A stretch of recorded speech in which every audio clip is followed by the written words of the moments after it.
नमस्कार साथियों, मैं गौरव एक बार फिर से स्वागत करता हूं अपने इस YouTube channel JNC nursing coaching की ऑनलाइन क्लास में। डाइजेस्टिव सिस्टम का एमएसएन चल रहा है और आज का जो हमारा टॉपिक है वो है हार्निया। ये लास्ट टॉपिक है डाइजेस्टिव सिस्टम का। इसके पहले डाइजेस्टिव सिस्टम के जितने मेन डिसऑर्डर थे उसके बारे में हमने डिस्कस कर लिया था और आज हम डिस्कस करेंगे हार्निया। क्या मतलब होता है हार्निया? हार्निया का मतलब होता है पर्टिकुलर ऑर्गन, जो पर्टिकुलर ऑर्गन होते हैं वो अपनी कैविटी को छोड़ करके वो दूसरी कैविटी की ओर प्रोट्रूस कर जाए, उस कंडीशन को क्या बोलते हैं? हार्निया। तो सबसे पहले डेफिनेशन देंगे। Protrusion it is defined as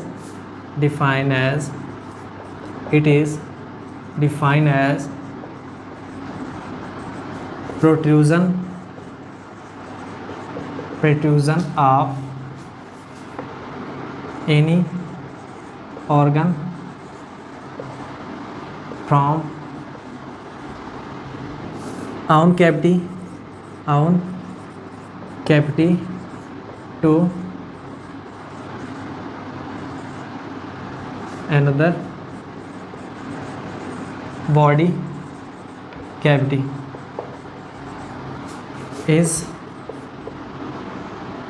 known as hernia. क्या मतलब है? It is defined as protrusion of any organ. किसी ऑर्गन का क्या होना? प्रोट्रूस होना। प्रोट्रूस मीन्स होना, इसका मतलब होता है प्रोट्रूस मतलब कि पर्टिकुलर जो ऑर्गन होता है अपनी पर्टिकुलर लोकेशन छोड़कर किसी दूसरी कैविटी की ओर वो मूव करना, वो होता है protrusion. Protrusion of any organ, किसी ऑर्गन का प्रोट्रूस होना फ्रॉम ऑन कैविटी, पर्टिकुलर अपनी कैविटी से कहाँ पर? टू अनदर बॉडी कैविटी, किसी दूसरी बॉडी कैविटी की तरफ मूव करना इज नोन एज हार्निया। क्या कहलाता है? हार्निया कहलाता है। तो सबसे पहले अगर हार्निया इसकी नॉर्मल बात करें, नॉर्मल फिनोमिना की बात करें तो इसमें क्या होता है? पर्टिकुलर अपने बॉडी के अंदर कुछ कैविटी होती हैं। अगर बात की जाए सबसे पहले एब्डोमिनल कैविटी, उसके बाद एब्डोमिनल कैविटी के नीचे ये क्या होगी? एब्डोमिनल कैविटी हो गई मान लीजिए, और इसके नीचे जो कैविटी पाई जाती है उसे कहते हैं पेल्विस कैविटी, और एब्डोमिनल कैविटी के ऊपर जो कैविटी होती है उसे कहते हैं थोरेसिस कैविटी या थोरेसिस केव। तो पर्टिकुलर जो एब्डोमिनल कैविटी होती है, अगर इसकी बात करें तो यहाँ पर कुछ ऑर्गन पाए जाते हैं। इस ऑर्गन का या ये ऑर्गन अपने स्थान पर क्यों रहते हैं या ये क्यों मेंटेन रहते हैं? पर्टिकुलर यहाँ पर क्या होता है? प्रेशर मेंटेन रहता है, नॉर्मल प्रेशर रहता है, नॉर्मल प्रेशर। नेक्स्ट बात करें, ये अपने स्थान पर क्यों रहते हैं? क्योंकि इसको बांधने वाले पर्टिकुलर ये इसको यानी ऑर्गन को अपने स्थान पर रखने वाले कुछ मस्कुलेचर होते हैं जो कि पर्टिकुलर जीआई सिस्टम के जो ऑर्गन हैं या सभी ऑर्गन हैं उसको बांध रखेंगे। यहाँ पर लिख सकते हैं musculature presence of musculature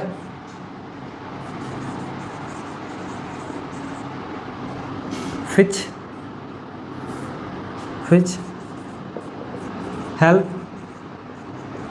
the organ to which यहाँ पर क्या? presence of musculature which helps the organ to maintain its on position या लोकेशन।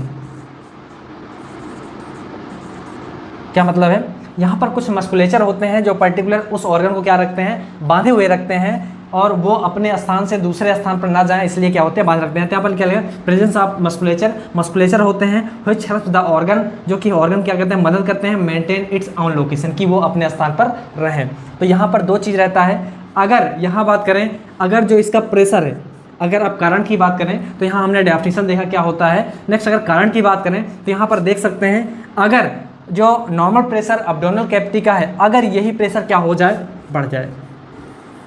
अगर जो एब्डोमिनल कैविटी का प्रेशर है अगर वो प्रेशर बढ़ जाए तो क्या होगा? पर्टिकुलर जो ऑर्गन है इसके अंदर, एब्डोमिनल कैविटी के अंदर जो ऑर्गन है उसका भी क्या हो जाएगा? वो भी अपने स्थान से दूसरे स्थान पर जाने लगेंगे। नेक्स्ट क्या है? Presence of musculature. यहाँ पर मस्कुलेचर होते हैं जो कि अच्छी तरीके से बांधे रखने का काम करते हैं, वो किसी दूसरे ऑर्गन की तरफ या किसी दूसरी बॉडी कैविटी की तरफ नहीं जाने देते हैं। अगर यही मस्कुलेचर वीक हो जाती है, यहाँ पर लिख सकते हैं due to weakness of musculature.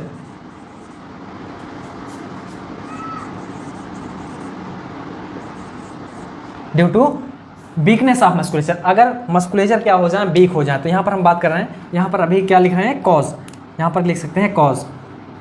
ये अभी क्या है, एक कॉज हो गया। नेक्स्ट अगर यहाँ पर बात करें, अगर जो अब्डोमिनल कैविटी है, अब्डोमिनल कैविटी का जो प्रेशर है, यानी प्रेशर क्या हो जाए, बढ़ जाए। अगर अब्डोमिनल कैविटी के जो प्रेशर है नॉर्मल से अगर बढ़ जाए तो उसके अंदर पर्टिकुलर जो ऑर्गन है वो अपनी लोकेशन छोड़ करके वो दूसरे ऑर्गन की तरफ या दूसरी बॉडी कैविटी की तरफ क्या करेंगे, मूव करेंगे, तो वो कंडीशन क्या कहलाएगी, हर्निया। तो पहला कारण। दूसरा है जो मस्कुलेचर होते हैं, जो पर्टिकुलर पकड़ कर रखते हैं अपने ऑर्गन को अपने एक निश्चित लोकेशन पर, अगर वो वीक हो जाएंगे तो क्या होगा, ऑर्गन अपनी बॉडी कैविटी से या अपने लोकेशन से दूसरे ऑर्गन की तरफ, दूसरी बॉडी कैविटी की तरफ मूव करने लगेगा, तो वो क्या हो जाएगा, दूसरा कारण हो गया। तो अभी कॉज की बात कर रहे हैं। नेक्स्ट बात करते हैं रिस्क फैक्टर। ऐसे कौन कौन से फैक्टर हैं जो कि पर्टिकुलर हर्निया कर सकते हैं, तो यहाँ पर बात करते हैं रिस्क फैक्टर की। रिस्क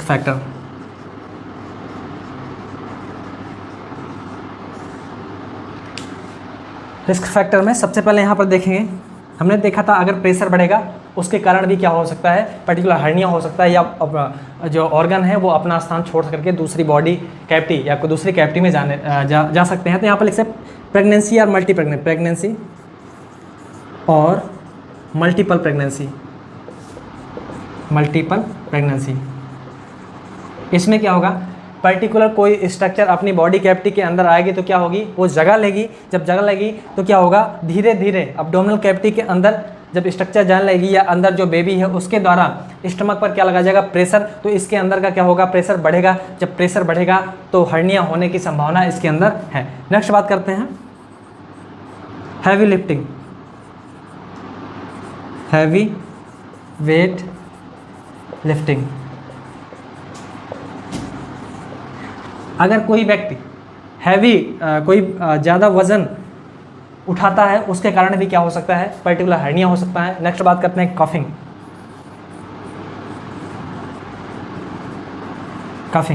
कोई व्यक्ति अगर कफिंग किया जाए तो क्या होता है, जो अब्डोमिनल का प्रेशर होता है वो बढ़ता है। जब अब्डोमिनल प्रेशर यहाँ पर लिख सकते हैं क्रोनिक, ज़्यादा लंबे समय तक अगर कफिंग करता है तो उसके कारण हो सकता है पर्टिकुलर। नेक्स्ट बात करते हैं कॉन्स्टिपेशन या क्रोनिक कॉन्स्टिपेशन।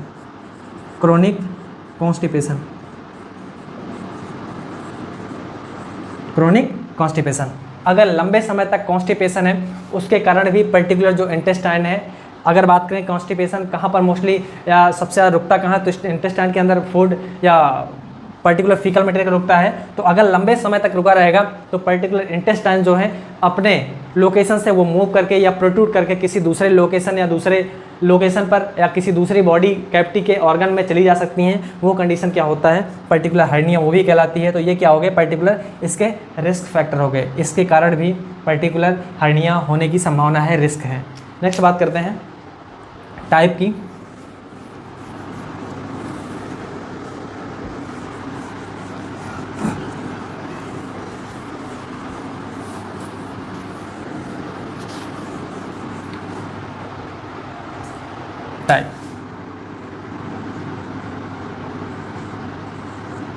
टाइप की बात की जाए तो यहाँ हमने देखा जो अब्डोमिनल कैविटी है, अब्डोमिनल कैविटी का ऑर्गन या तो कहा जा सकता है, या तो ये जा सकता है थोरेसिस केज या थोरेसिस कैविटी में, या तो जो अब्डोमिनल कैविटी का ऑर्गन है ये कहाँ पर जा सकता है, ये जा सकता है पेल्विस कैविटी के अंदर।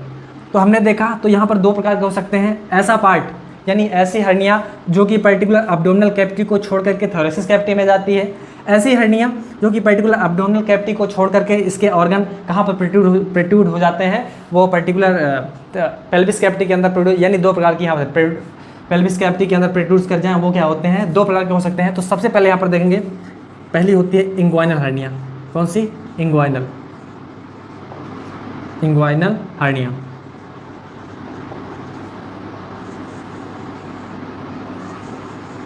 तो इंग्वाइनल हर्निया नेक्स्ट होती है यहाँ पर, अगर बात करें अभी बात करेंगे लेटर बात करें डायफ्रैग्मेटिक या इसी को हाइटल हर्निया कहते हैं। तो सबसे पहले इंग्वाइनल हर्निया की बात करते हैं। इसमें क्या होता है, अगर डेफिनेशन की जाए तो protrusion of protrusion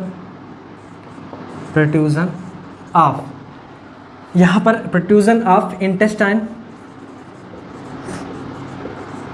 protrusion of intestine from कहाँ से यहाँ अब्डोमिनल कैविटी से, from abdominal cavity,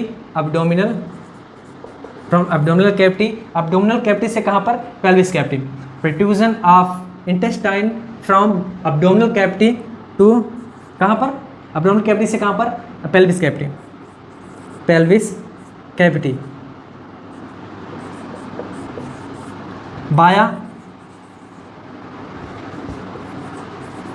via inguinal ring,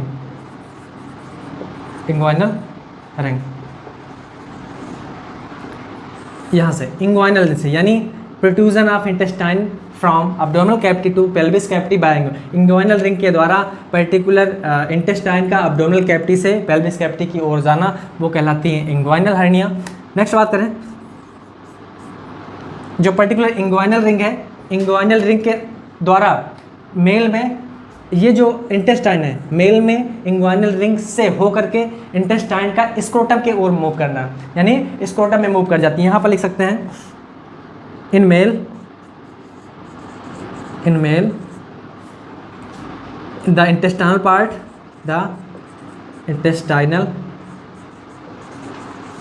part move या protrude into the scrotum,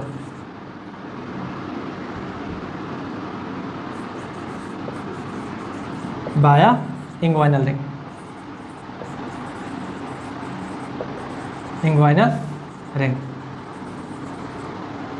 तो यहाँ पर हमने देखा इंग्वाइनल रिंग से इंटेस्टाइनल पार्ट का कहाँ से, मेल के अंदर इंग्वाइनल रिंग के द्वारा इंटेस्टाइन पार्ट का कहाँ पर चले जाना, स्क्रोटम के अंदर चले जाना। नेक्स्ट यहाँ पर बात करते हैं, ये क्या होगा, इंग्वाइनल हर्निया। और नेक्स्ट बात करें यहाँ पर क्लिनिकल में, यहाँ पर ऐसी बात करें जो मेल में, यानी ये इंग्वाइनल हर्निया मेल में होने की संभावना 93% है, और फीमेल में ये होने की संभावना 9% है। नेक्स्ट क्लिनिकल मैनिफेस्टेशन की बात करते हैं।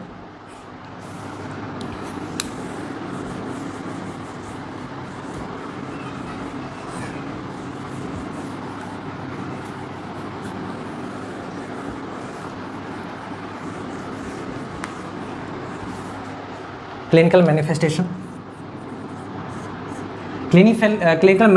के अंदर अगर बात किया साइन एंड सिम्टम्स, तो इसमें मोस्टली जो पेशेंट होते हैं वो क्या होते हैं, असिम्प्टोमेटिक होते हैं, क्योंकि इसमें कोई भी sign and symptoms particular patient के अंदर नहीं दिखाई देता है। तो यहाँ पर लिख सकते हैं मोस्टली पेशेंट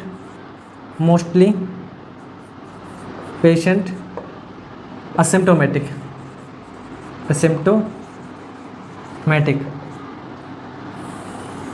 नेक्स्ट बात करें, इन सम केसेस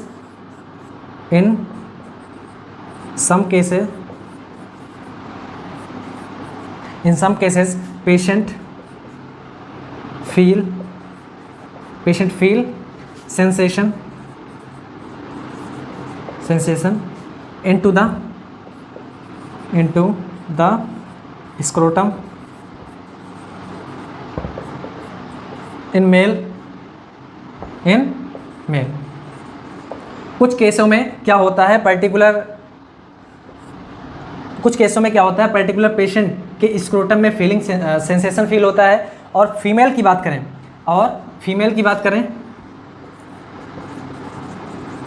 फीमेल में टिंगलिंग सेंसेशन, उसकी थाई पर feeling of tingling sensation into the Thai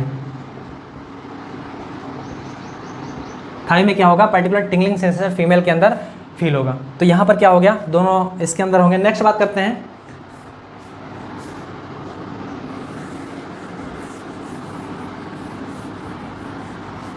in rare cases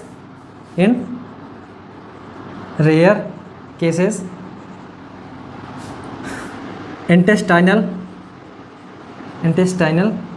obstruction occur.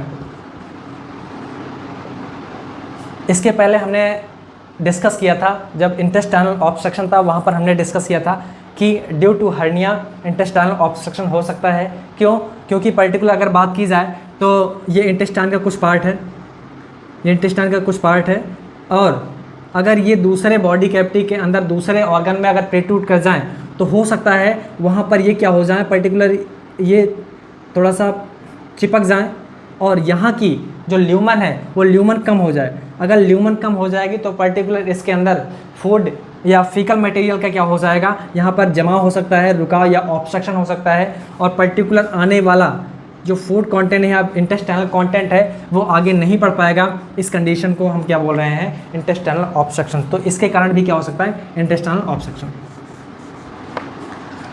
Next बात करते हैं इसके अंदर डायग्नोस्टिक इवैल्यूएशन, कौन कौन से डायग्नोस्टिक मेजरमेंट कर सकते हैं इसके अंदर। तो डायग्नोस्टिक मेजरमेंट इसके अंदर कर सकते हैं colour Doppler, colour Doppler. Colour Doppler की सहायता से पर्टिकुलर अगर कोई पेशेंट हर्निया का है तो कलर डॉपलर के द्वारा उसको अच्छे से असेस किया जा सकता है, अच्छे से उसमें पहचाना या डायग्नोस्ट किया जा सकता है। नेक्स्ट बात करें, डायग्नोस्टिक हो गया। अब नेक्स्ट बात करते हैं इसके मैनेजमेंट के बारे में। पर्टिकुलर इसके लिए यानी किसी पर्टिकुलर पेशेंट के अंदर अगर हर्निया हो गया है तो उसके अंदर ऐसी कोई मेडिसिन नहीं है जो कि पर्टिकुलर ठीक कर सके। यहाँ पर सिर्फ सर्जिकल मैनेजमेंट अवेलेबल है, सर्जिकल मैनेजमेंट। पर्टिकुलर क्या करेंगे सर्जिकल मैनेजमेंट में कि अगर कोई पार्ट प्रोट्रूड हो गया है तो उसको क्या करेंगे, उसको अपने स्थान पर जहाँ उसकी करेक्ट लोकेशन है उसको ला करके ला देंगे। तो इससे क्या कहेंगे, यहाँ पर हम कह सकते हैं उसको क्या किए, रिपेयर किए। तो रिपेयर करने को क्या कहते हैं, हर्नियोप्लास्टी, यानी हर्निया का रिपेयरमेंट करना, रिपेयर करना वो क्या कहलाती है, हर्नियोप्लास्टी। क्या करेंगे यहाँ पर, hernioplasty, repairing of hernia, hernia को रिपेयर करना और पर्टिकुलर अपने लोकेशन पर उसको ठीक करके ला देना, वो कंडीशन क्या कहलाती है, उस सर्जरी का क्या नाम है, हर्नियोप्लास्टी। यहाँ पर ये सर्जिकल मैनेजमेंट इसका हो गया। नेक्स्ट यहाँ पर कुछ और देखेंगे इसके अंदर।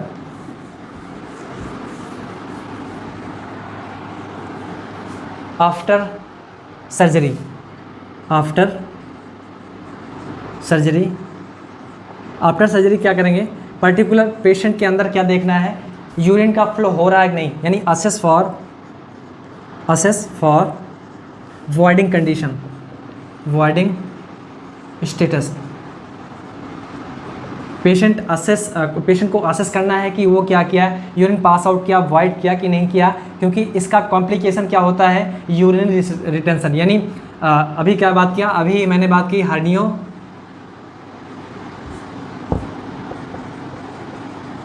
हर्नियोप्लास्टी के बाद जो कॉम्प्लिकेशन डेवलप होता है, जो कॉमन प्रॉब्लम होती है, यहाँ पर कॉमन प्रॉब्लम क्या हो सकती है सर्जरी के बाद, यहाँ पर होती है यूरिनरी रिटेंशन।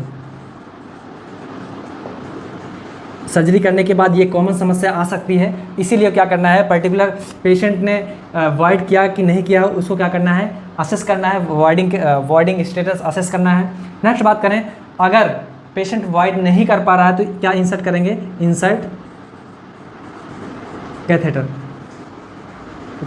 क्या करना है, कैथेटर को इंसर्ट करना है ताकि अच्छे से यूरिन पास आउट कर सके। तो यहाँ हमने देखा इंग्वाइनल हर्निया के अंदर क्या क्या सर्जरी तक किए। उसके बाद यहाँ पर अगर किसी पेशेंट को अगर प्रॉब्लम आ रही है तो क्या करेंगे, यहाँ पर यूरिन पास आउट करने में दिक्कत आ रही है तो हम क्या करेंगे, यहाँ पर इंसर्ट कैथेटर, यूरिनिक कैथेटर को इंसर्ट कर देंगे जिससे कि अच्छे से पास आउट कर सके। नेक्स्ट बात करते हैं इसके अंदर,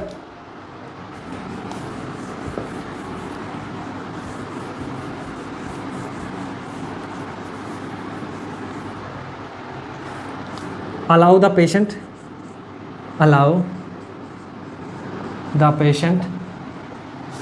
to take plenty of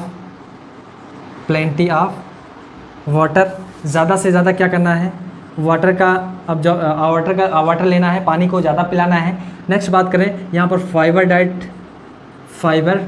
diet ज़्यादा लेनी है पेशेंट को। नेक्स्ट बात करें यहाँ पर और क्या लेना है, पेशेंट को फाइबर डाइट ज़्यादा लेनी है और प्लेंटी ऑफ वाटर पीना, ज़्यादा से ज़्यादा पानी पीना है और लैक्सेटिव मेडिसिन का यूज़ करना है। लैक्सेटिव मेडिसिन, लैक्सेटिव दवा का ज़्यादा यूज़ करना है। यहाँ पर क्यों? क्योंकि हमने देखा था कि किसके, यानी अगर क्या हो रहा है, कॉन्स्टिपेशन, अगर कॉन्स्टिपेशन हो रहा है तो उसके अंदर भी क्या हो सकता है, पर्टिकुलर हर्निया हो सकती है। तो यहाँ पर कॉन्स्टिपेशन को क्या करने के लिए, कम करने के लिए या ख़त्म करने के लिए ज़्यादा से ज़्यादा पेशेंट को पानी पिला रहे हैं और फाइबर डाइट दे रहे हैं। फाइबर डाइट का मतलब क्या होता है, उसमें ज़्यादा क्या होता है, वाटर का उसमें मात्रा ज़्यादा होती है। लैक्सेटिव का यूज़ कर सकते हैं मेडिसिन का, जैसे इसमें आती है लैक्टुलोज, क्या आती है, लैक्टुलोज और क्रीमाफेन। लैक्टुलोज और क्रीमाफेन मेडिसिन आती है, इसको पेशेंट को दे सकते हैं ताकि कॉन्स्टिपेशन की समस्या दूर हो सके। नेक्स्ट बात करते हैं इसके अंदर पर आइस एप्लीकेशन भी देंगे। Ice application to the patient at scrotum. क्यों? क्योंकि हर्नियोप्लास्टी जब यहाँ पर हुई उसके बाद क्या हो सकता है, वहाँ पर स्वेलिंग हो सकती है, स्वेलिंग हो सकती है। उस स्वेलिंग वो कैसी हुई, क्योंकि यहाँ पर पर्टिकुलर अगर स्क्रोटम की बात की जाए तो वहाँ पर इंटेस्टाइन का पार्ट गया था और वहाँ पर इंटेस्टाइन, वहाँ से जब हर्नियोप्लास्टी हुई, हर्नियोप्लास्टी के दौरान हो सकता है वहाँ की माइक्रो सर्कुलेशन वहाँ पर क्या हो जाए, इंजर्ड होने के कारण पर्टिकुलर क्या हो सकता है, यहाँ पर फ्लूइड का कलेक्शन हो सकता है और फ्लूइड का कलेक्शन हो जाएगा तो क्या हो जाएगी, स्वेलिंग। और पर्टिकुलर जो यहाँ पर माइक्रो सर्कुलेशन या माइक्रो वेसल्स क्या हुए हैं, इंजर्ड हुई हैं, इसका कॉन्स्ट्रक्शन, यानी जो आइस होता है वो क्या होता है, वैसो कॉन्स्ट्रक्शन काम करता है। ये क्या करेंगी, अगर पर्टिकुलर स्वेलिंग हुआ है तो यहाँ पर वैसो कॉन्स्ट्रक्शन करके जो यहाँ पर पर्टिकुलर यहाँ पर स्वेलिंग है, स्वेलिंग को कम कर देंगे। यहाँ पर हम क्या दे सकते हैं, आइस एप्लीकेशन यहाँ पर पेशेंट को स्क्रोटम पर वहाँ पर दे सकते हैं। नेक्स्ट बात करते हैं इसके अंदर, और ये तो हो गया इंग्वाइनल हर्निया। नेक्स्ट बात करते हैं डायफ्राग्मेटिक या हाइटल हर्निया। डायफ्राग्मेटिक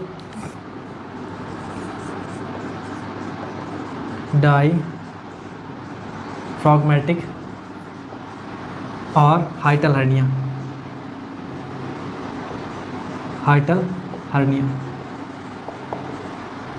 डायफ्राग्मेटिक और हाइटल हर्निया, इसमें क्या होता है, पर्टिकुलर हमने एक की डिस्कस कर लिया, एक कि पर्टिकुलर एब्डोमिनल कैविटी का ऑर्गन कहाँ पर जा रहा था, पेल्विस कैविटी के अंदर जा रहा था। नेक्स्ट अब बात करेंगे दूसरा जो है हमारा एब्डोमिनल कैविटी के जो ऑर्गन है वो कहाँ पर प्रोट्रूड कर रहे हैं, अब ये प्रोट्रूड कर रहे हैं थोरेसिस कैविटी के अंदर। तो यहाँ पर लिख सकते हैं प्रोट्रूजन, डेफिनेशन इसकी अगर देखें तो क्या होगा, एब्डोमिनल कैविटी के अंदर कौन सा पार्ट आता है, बहुत सारे ऑर्गन आते हैं, तो इसका लिखेंगे यहाँ पर प्रोट्रूजन ऑफ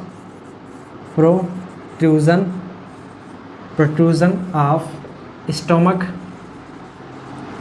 और stomach part from abdominal cavity to thoracic cavity.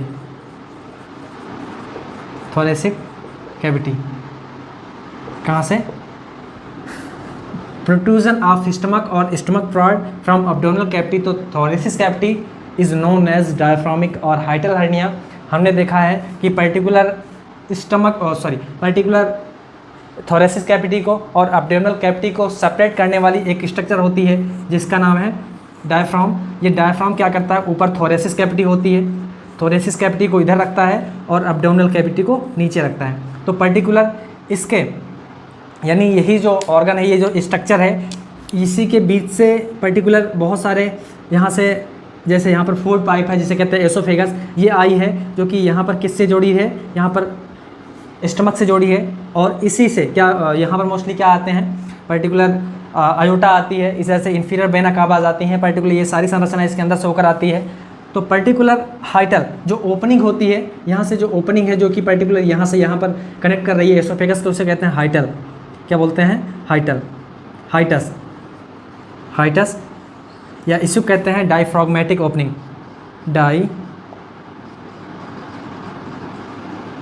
डायफ्राग्मेटिक opening. अगर डायफ्राग्मेटिक ओपनिंग से पर्टिकुलर स्टोमक का पार्ट अगर थोरेसिस कैविटी के अंदर आ जाए, वो कंडीशन कहलाती है डायफ्राग्मेटिक और हाइटल हर्निया। तो ये हो गई पर्टिकुलर इसके बारे में। नेक्स्ट बात करते हैं,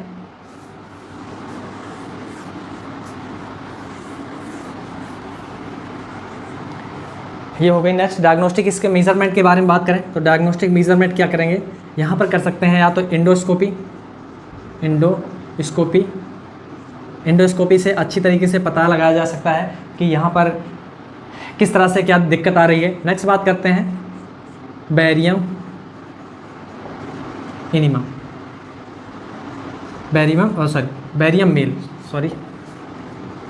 मेल के द्वारा पर्टिकुलर इसको पता लगाया जा सकता है। तो ये क्या हो गई, इसके डायग्नोस्टिक मेजरमेंट हो गए। और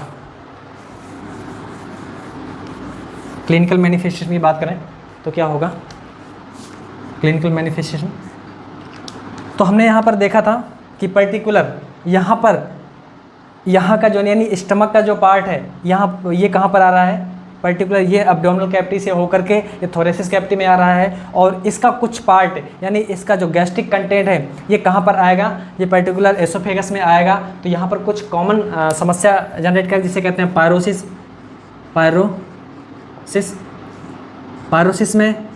का मतलब होता है हार्ट बर्न। यहाँ पर क्यों, क्योंकि HCl जब ऊपर आएगा तो यहीं पर एक संरचना पाई जाती है जिसे कहते हैं हार्ट में क्या होगा, जो थोड़ा सा जलन सी महसूस होगी जिसे कहते हैं हार्ट बर्न या पायरोसिस कहते हैं। यहाँ पर लिख सकते हैं एनोरेक्सिया, कॉमन समस्या जनरेट होगी, एनोरेक्सिया, नोजिया, वॉमिटिंग, ये कॉमन समस्या जनरेट होगी। नेक्स्ट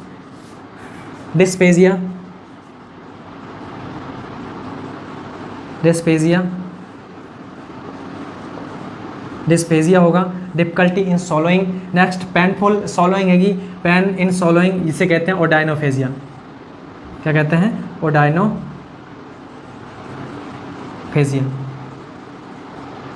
ओडाइनोफेजिया पेनफुल सॉलोइंग यानी पेन इन सॉलोइंग, ये कॉमन समस्या है जो कि जनरेट होगी।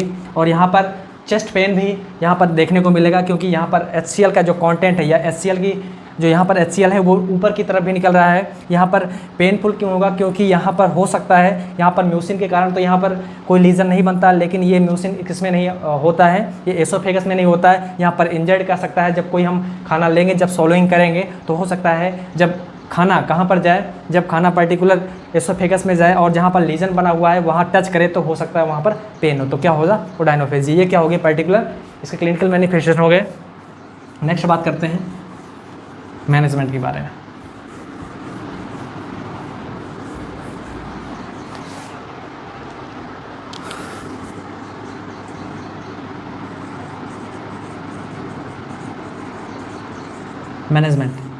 मैनेजमेंट में ऐसी कोई मेडिसिन नहीं है जो कि पर्टिकुलर इस कंडीशन को सॉल्व करे, बट इसको सिम्टम्स कम करने के लिए जो अभी कॉमन समस्या दिखी थी एनोरेक्सिया, नोजिया, वॉमिटिंग या हार्ट बर्न, इसको दूर कर सकते हैं। यहाँ पर एक ही सर्जरी कर सकते हैं जिसका नाम है सर्जिकल प्रोसीजर जिसे कहते हैं हर्नियोप्लास्टी, रिपेयरिंग ऑफ हर्निया को रिपेयर करना क्या कहलाती है, हर्नियोप्लास्टी। अगर पर्टिकुलर कुछ मेडिसिन देना हो ताकि इसके साइन एंड सिम्टम्स को कुछ पर्टिकुलर टाइम के लिए अगर इसको सॉल्व करना हो तो यहाँ पर दे सकते हैं। उसको एडवाइस देना सबसे पहले कि अवॉइड गैस्ट्रिक इरिटेंट।